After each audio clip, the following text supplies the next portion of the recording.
আমি নারী পুরুষ আলাদা বলবো না, কারণ আমি জেন্ডার ডিসক্রিমিনেশনে বিশ্বাস করি না। আমার বিরুদ্ধেই সবার অনেক বেশি অভিযোগ। কুমিল্লার কথা বললেই প্রথমে আসে কুমিল্লার বিখ্যাত রসমালাইয়ের কথা, আর সেই যোগসূত্র ধরেই নাদুস নুদুস গোলগাল চেহারার গড়ন তাহসিন বাহার সূচনার কথা।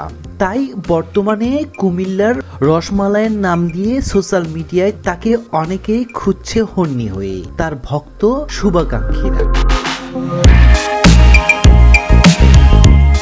প্রথমে জানা যাক কে এই রসমালাই সূচনা বাহার, কেনই বা তাকে নিয়ে এত ট্রোল করছে সোশ্যাল মিডিয়ায়।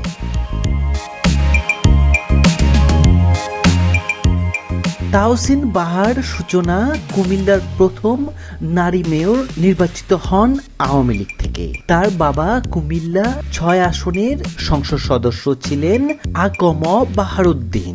তাকে আওয়ামী লীগ রাজনৈতিক নেতা হিসেবে সবাই চেনেন।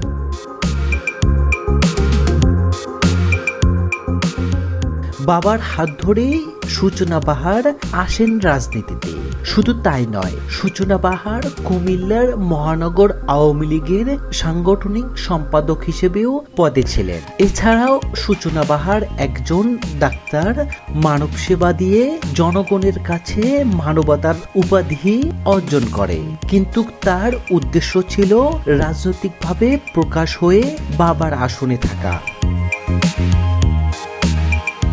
সাম্প্রতিক ছাত্র আন্দোলনে সূচনা বাহার ফেসবুকে বেশ সরব ছিলেন, দিয়েছেন ছাত্র বিরোধী পোস্ট। এই নিয়ে বর্তমানে ছাত্র সমাজ খুঁজছেন সূচনা বাহারকে।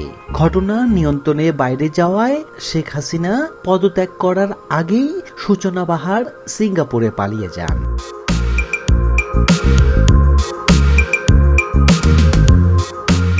শোনা যায় সাইফুল আলম রনির সাথে বিবাহ হলে সূচনার উচ্ছৃঙ্খল চলাফেরা, তাদের মধ্যে দূরত্ব তৈরি হয় এবং ওবায়দুল কাদেরের সাথে তার সুসম্পর্ক গড়ে ওঠে গোপনে, শুধু মেয়র পদ পাওয়ার আশায়।